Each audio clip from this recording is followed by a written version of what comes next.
How to message someone on Tinder. Hey everybody, welcome back to our YouTube channel. Without any further delay, let us jump right into the process. Start by opening up your Tinder application from your device. Get logged into your Tinder account and go on to the message icon on your bottom right. Now, if you have liked any person and they have liked you back, you will be able to see matches. Then you have to tap onto that matches and start a conversation.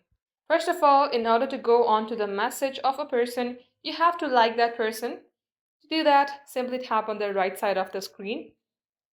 And if they also like you back, you will be able to see their profile at this page. All you have to do is tap onto their profile and a chat will open up. That way you can text them. Thank you for watching the video till the very end. If it had helped you in any ways, then do like and subscribe.